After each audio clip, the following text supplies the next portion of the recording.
¿Qué tal, amigos? Yo soy Martín Ruiz, director de Consulta, y como ya es costumbre, me acompaña en este espacio Divergencia Patricio Lima, que es un gusto compartir micrófonos, porque creo que los análisis que hacemos, Patricio, están muy apegados a la realidad. Creo que las personas que nos siguen y nos dan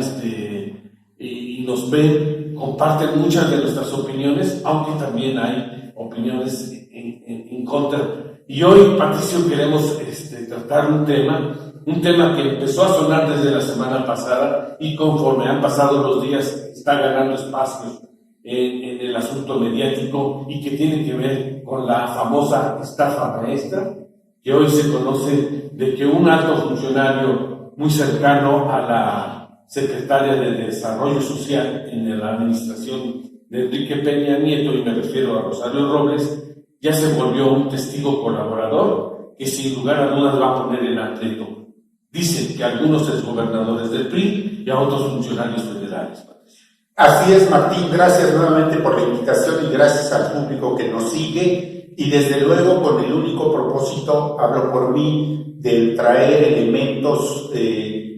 datos, información y puntos de vista para los temas que tú pones sobre la mesa, Martín, y que responden en ocasiones, no sé hasta dónde, a inquietudes del público de consulta, que lo tienes y de manera amplia, y desde luego los que tú seleccionas por iniciativa tuya, pues yo también me parece que son muy oportunos y que van marcando la agenda de nuestro país o de Tlaxcala y que tienen repercusiones en el país. Y de la estafa maestra a mí me parece muy interesante, Martín, en un primer comentario por lo siguiente. Rosario Robles, a diferencia de Emilio Lozoya Austin, ex director de Pemex, y obviamente vinculado presuntamente y ya de hecho, porque ha habido declaraciones suyas, a asuntos de corrupción, de impunidad en el gobierno al que perteneció de Enrique Peña Nieto,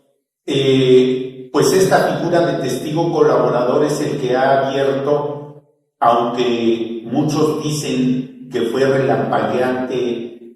esta figura de testigo protegido dando información. Lo que pasa es que la fiscalía, todas las fiscalías, cuando tienen abundante información, pues tienen que comprobarla para poder llegar a un dictamen, a una decisión final y entregarla al juez correspondiente. Esto ocurre en cualquier sistema de justicia con procedimientos más o menos, no difieren en el fondo, difieren en la forma. Y aquí en México el caso más sonado de corrupción del gobierno de Enrique Peña Nieto, antes del de Emilio Lozoya Austin, exdirector de Pemex, y ligado a muchos actos de corrupción desde Pemex con el PRI y con otros partidos, por el caso de Brecht. Hay otro Emilio, en este caso Emilio Cebadúa González, a quien yo tuve la oportunidad de conocer hace muchos años, a finales del siglo pasado, principios de porque fue consejero electoral del IFE, del IPS de Woldenberg, que lo señalan así como para referenciarlo como un IPE que le dio mucha certidumbre a las elecciones en nuestro país. Bueno, Emilio Cebadúa González fue consejero electoral durante 7 años y se ganó un prestigio como consejero, hay que decirlo con todas sus letras, pero que después, cuando terminó por allá del 2003, ya lo vimos por Tlaxcala apoyando un proceso electoral, el de la sucesión lo vimos desde la sucesión de Sancha Anaya, cuando se incorporó como asesor de la entonces candidata Mari Carmen Ramírez García por el PRD y la coalición, etcétera, etcétera. Se le vio por aquí en Tlaxcala Emilio Cebadúa, pues aportando sus conocimientos en materia electoral, pero después incursionó en lo político y fue secretario de gobierno con Pablo Salazar en Chiapas, más o menos por ese tiempo, y después se le vinculó y se vio muy cerca de la profesora Elba Ester Gordillo, cuando la profesora Elba Ester hizo crecer al sindicato, a un partido político que fundó en ese entonces, estoy hablando ya del 2006-2007, y pasa esa temporada y Emilio Cebadúa se le ubica de manera muy cercana, sobre todo manejando recursos con el gobierno de Peña Nieto al lado de Rosario Robles Berlanga. Ahí es donde muchos empezaron a ver que la conducta de Emilio Cebadúa no era propia de un exfuncionario electoral, de una gente, digamos, proba y demás, y se empezó a hablar, periodísticamente hablando, de vínculos en actividades. Termino mi primer comentario. Ahora que aparece como vínculo muy importante en el caso más escandaloso de corrupción por la manera en que diseñaron la estrategia llamada la estafa maestra, pues entonces Emilio Cebadúa se asume como un testigo también que va a divulgar información de lo que ocurrió, y pues esto provoca seguramente mucho nerviosismo para quienes colaboraron en el gobierno de Enrique Peña Nieto, y mucho nerviosismo en todo ese vínculo que tuvo la estafa maestra desde el gobierno federal, encabezado en este caso por Rosario Robles, secretaria primero de Sedesol, pero en la segunda parte del gobierno de Peña Nieto en Sedatu, donde también hubo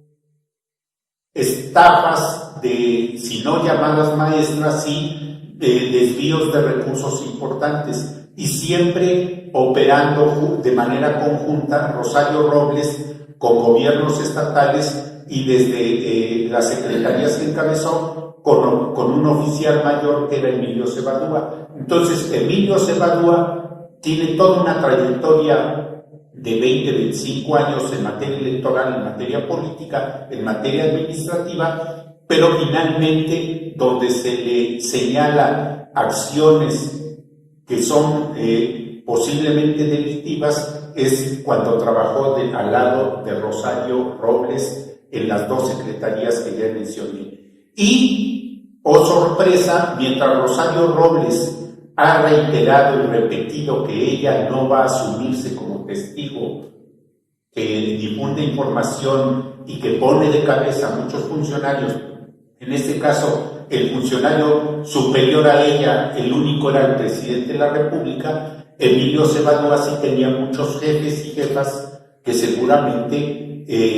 termino mi primer comentario, pondrá nerviosos a muchos del gobierno federal anterior, pero también, si habla de verdad de Emilio Cebadúa, a muchos gobiernos estatales. Por eso se vuelve un tema muy importante en este sentido de una semana para acá que se empezó a hablar de esto, y que le dieron primeras planas a declaraciones de un funcionario que era poco visible, pero que era muy importante en las estrategias de corrupción que anticipadamente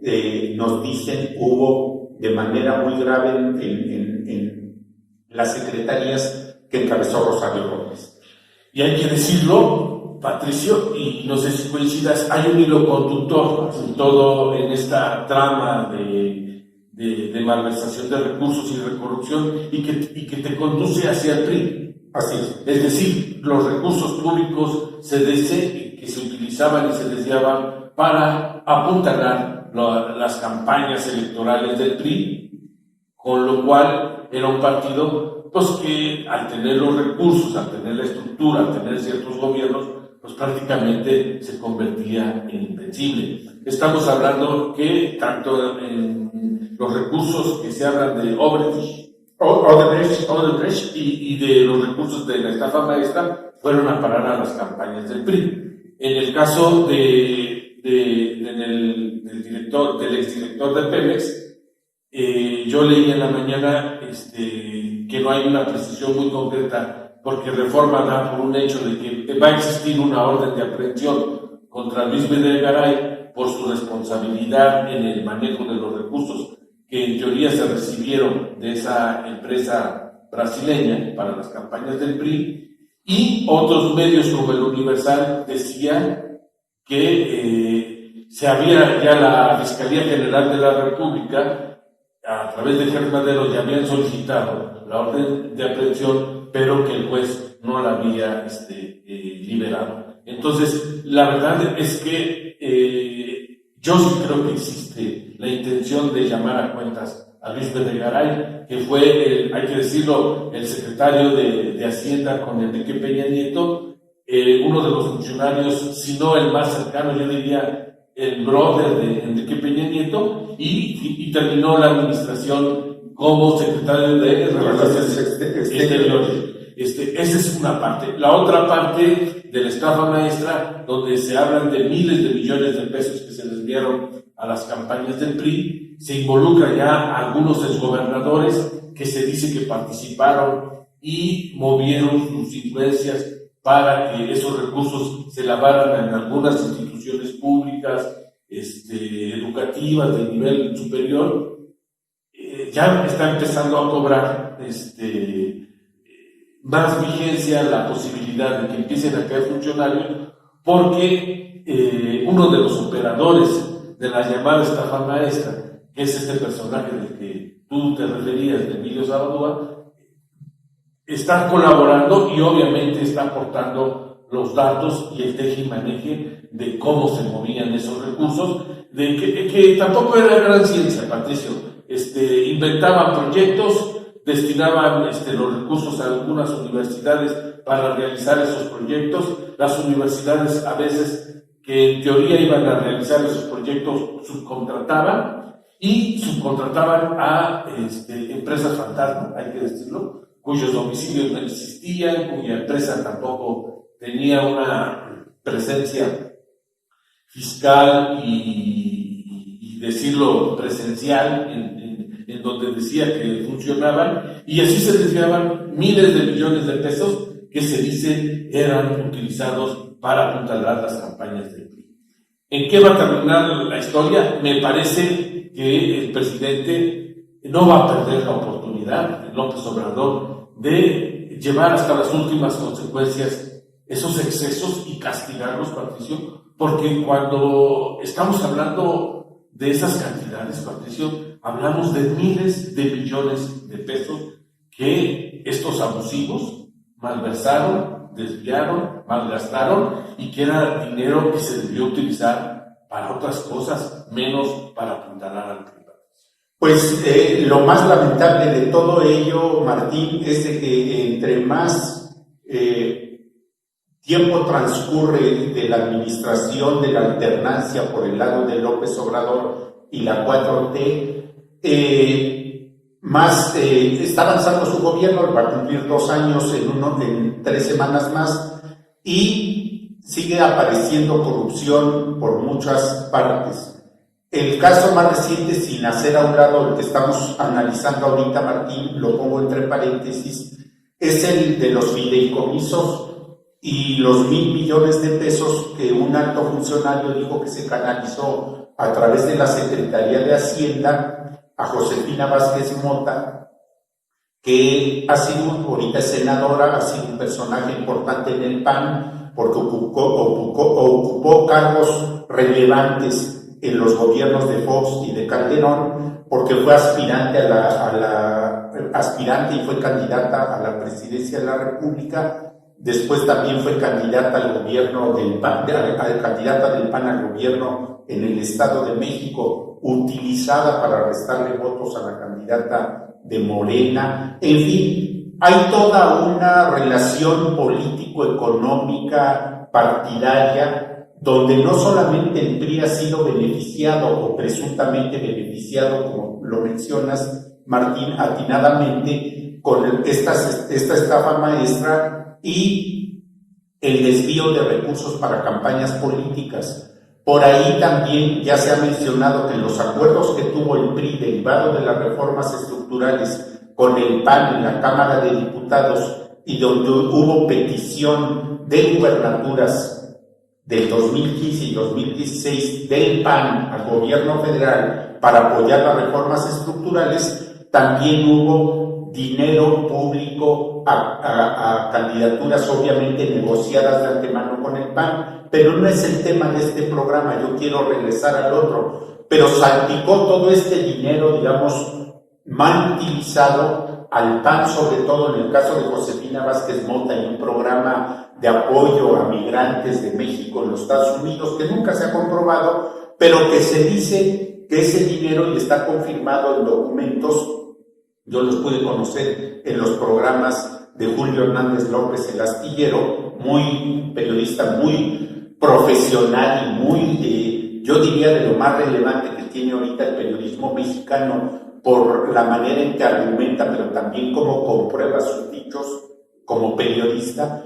Pues el desvío de dinero por instrucciones superiores, en este caso un secretario de Hacienda a quien tiene como superior, o sea, el presidente de la República, un coordinador de una fracción parlamentaria como lo fue César Camacho Quirós, que no ha salido hasta ahora, quién sabe más adelante, cuando acuerdan de que se van a entregar gubernaturas a la oposición, en este caso al PAN, para sacar adelante las reformas estructurales, también por indicaciones superiores. Pues el único es el presidente de la República. Entonces, el nerviosismo por lo que pueda decir Emilio Cebadúa ya está muy claro. Es por lo que pueda decir de funcionarios federales, principalmente el secretario de Hacienda, porque como oficial mayor, un oficial mayor de Cedesol y luego de Sedatu, con Rosario Robles, me estoy refiriendo a Emilio Cebadúa, ¿con quién negocia los presupuestos? Pues directamente con el secretario de Hacienda, que fue Luis Videgaray, y en la etapa final González Anaya, porque Videgaray se fue a Relaciones Exteriores, y vino la sucesión y mi candidato, etcétera, etcétera. Entonces estamos hablando de un grupo muy cerrado, cercano a Enrique Peña Nieto, él a la cabeza, Luis Videgaray, oficiales mayores, secretario de Gobernación, etcétera, etcétera, el director de Pemex, aunque Emilio Lozoya salió mucho antes de Pemex, de que terminara el gobierno, por ahí está todo el embarradero. Regresemos, la estafa maestra salpicó a muchos funcionarios del gobierno federal, pero también salpicó a gobiernos estatales. Y hace algunos años, bueno, cuando se habló de la detención de Rosario Robles y su estafa maestra, y hubo quienes las desglosaron con todo detalle de manera esquemática, de qué manera triangulaban, facturaban de manera falsa recursos públicos y los desviaban, etcétera, etcétera, etcétera, pues salpicó a gobiernos estatales y se llegó a mencionar al de Mariano González Alur, gobernador de Tlaxcala, y a una universidad politécnica del sur de Tlaxcala, y a su entonces rector Narciso Chicotenca. Él ha declarado que nunca se enteró de nada, y la verdad es que hay que creer que estos asuntos se negocian, los de las estafas maestras, a otro nivel. Sí, claro. Un rector, pues lo que hace en todo caso es firmar un documento de respaldo de dinero, pero pues eso en todo caso se queda en final, y es decir, rebasa con mucho a un rector, pero de que pudieran saber que se trataba de dineros que no llegaban a sus instituciones, pues eso sí, lo más seguro es de que no se hagan tontos. Sí se daban cuenta de que había documentos que avalaban llegar recursos a universidades, sobre todo, que es lo más lamentable de estas estafas que hubo en México, que era dinero que presumiblemente llegaría a universidades o se utilizarían para que esas universidades establecieran vínculo con empresas, muchas de ellas automotrices, y de esta manera los estudiantes investigaran y aportaran. Es decir, algo muy noble, se prestara a actos de corrupción tan descarados. Eso es lo que más duele, y a veces es lo que uno dice, bueno, si se está comprobando que todo esto ocurrió, ¿qué posibilidades de defender lo indefendible de parte del priismo de Peña Nieto y del priismo que todavía quiere defender lo indefendible ahora? Sí, claro. Bueno, ahí termino mi comentario, sí, Martín, que va a embarrar a gobiernos estatales. Sí, y aquí, sin lugar a duda, se habla, yo tengo entendido que 2 instituciones de educación superior, tú ya mencionabas otro, también hay quien dice que está involucrada la Universidad Autónoma de Tlaxcala. Yo creo que conforme empiecen a jalarle el hilo a la madeja, empezaremos a conocer la información más precisa y a ver aquí en dónde estaba la cabeza que formaba parte de esa estafa maestra, que como tú lo refieres, yo tampoco creo que involucrara a rectores de Narciso Chicoteca, más bien estaba involucrado el gobernador, el exgobernador Mariano González Salud. ¿Y cuál fue el pago, la retribución que él recibió?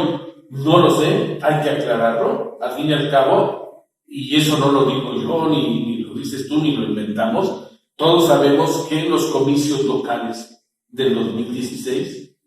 el dinero que circuló por parte del PRI para esa campaña fue brutal, fue a carretilladas, y le permitió en su momento a Marco Mena hacerse de la gobernatura en los comicios locales del 2016. Esa es otra historia, Martín. Finalmente, si se vincula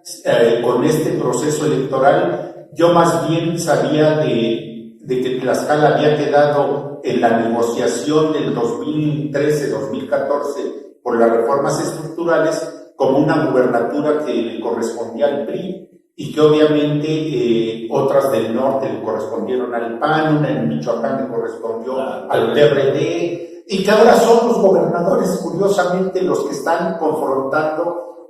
el gobierno de López Obrador y la 4T. Curiosamente, esos gobernadores que llegaron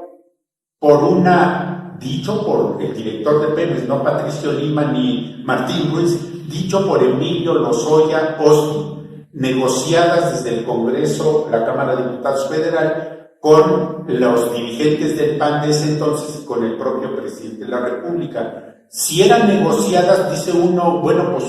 ¿qué democracia tenemos tan dirigida en México? Claro. O teníamos tan dirigida, porque se negociaban desde las cámaras federales, en la de diputados, quizá también la de senadores, por los candidatos que surgieron a las gubernaturas siendo de la Cámara de Senadores, pero se negociaron en la otra Cámara de Diputados Federal. Entonces, esa democracia dirigida, en donde uno dice también, ¿y quién tuvo que validar esas elecciones y hacerse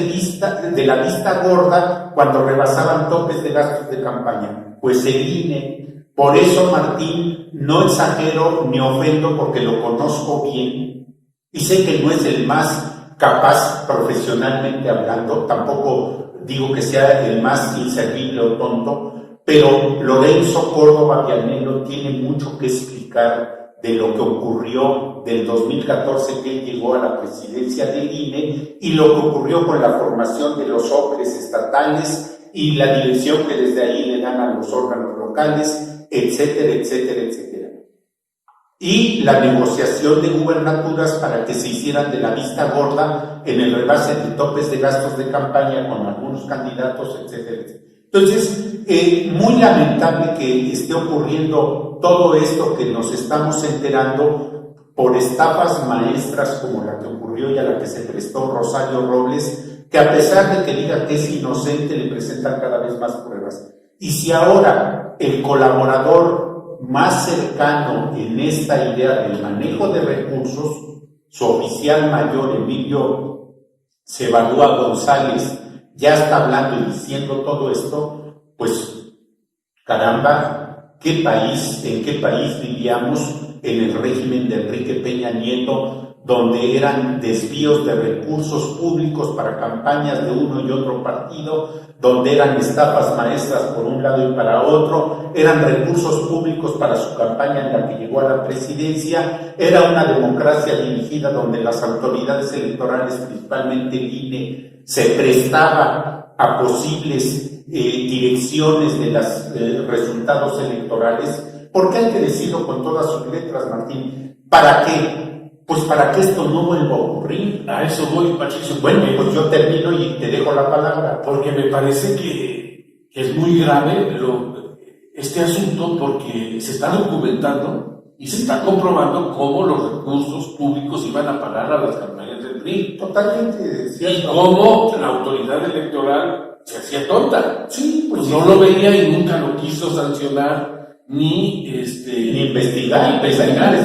Entonces, la verdad es que uno se explica, oye, Lorenzo, ¿en verdad quieres seguir siendo consejero? Yo creo que por dignidad,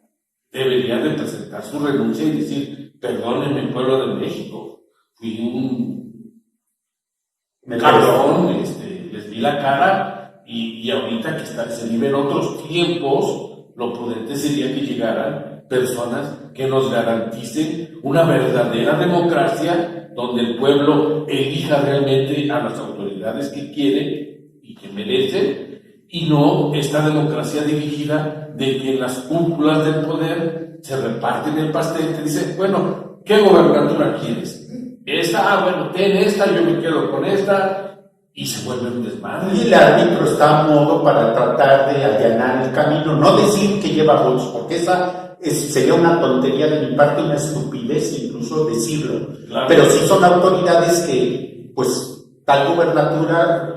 le corresponde en una negociación de alto nivel a tal partido político. ¿Y qué es lo que ocurre en México? Pues con dinero, con mucho dinero, se ganan las elecciones. Y pues si ese dinero le corresponde, si esa gubernatura le corresponde al partido Y, pues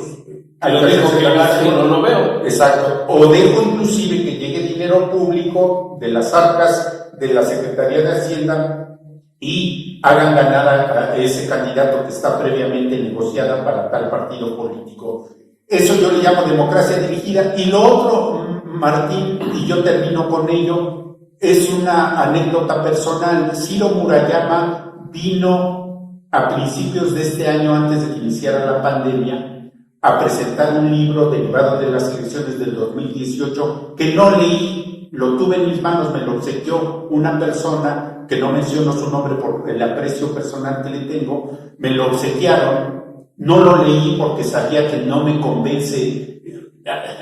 libros como para legitimar y justificar que hicieron su chamba cuando no la hicieron en el INE, de Ciro Murayama, porque Ciro Murayama preside la comisión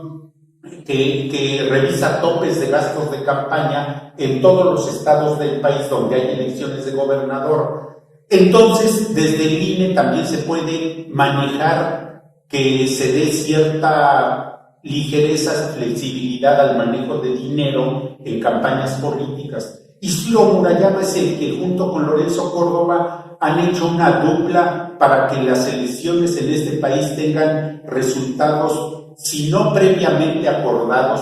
sí de alguna manera elecciones más o menos dirigidas en tal sentido. Entonces, todo eso hay que decirlo, reitero, y yo concluyo ahí mi participación en este tema al que me has invitado, Martín, diciendo que lo digo no con un afán de revanchismo, de exhibicionismo, de ninguna cosa, sino porque no se vuelva a repetir esta historia tan desagradable que de lo político repercute en lo electoral y le restan credibilidad a las elecciones. La gente no vive eso de cerca porque no hay información, no fluye información, pero lo cierto es de que con lo que está ocurriendo ahorita, ¿y por qué invitan a Emilio Cebadúa? Porque además de ser una persona que estuvo cerca de la maestra Elba Ester Gordillo después de Rosario Robles, tiene el conocimiento en la materia electoral, que es otro, digamos, plus para quienes buscaban a Emilio Cebadúa como colaborador. Les sabía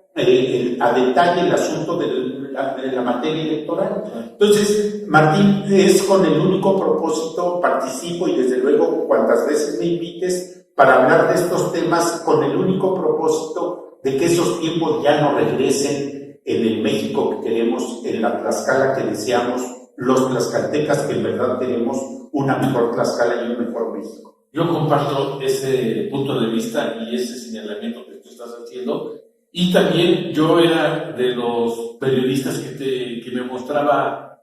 dudoso respecto a la posibilidad de ver a grandes personajes tras las rejas, precisamente acusados de malversar y desviar recursos públicos. Hoy, conforme están pasando los días, las semanas y los meses, veo que hay una enorme voluntad del presidente López Obrador de castigar, y yo espero que estos procesos penales que se están empezando a llevar concluyan con sanciones ejemplares para que efectivamente, Patricio, no veamos estos comportamientos que lo único que han hecho es dañar al pueblo de México y a la democracia. Así es, Martín, pues yo lo que dije ya lo comenté y muchas gracias por la invitación. No, pues Patricio, un gusto. Pues amigos, nos despedimos de su programa Divergencia. Yo soy Martín Ruiz y nos vemos próximamente. Gracias, Martín, buenas tardes, noches o días a quien nos sigue. Gracias.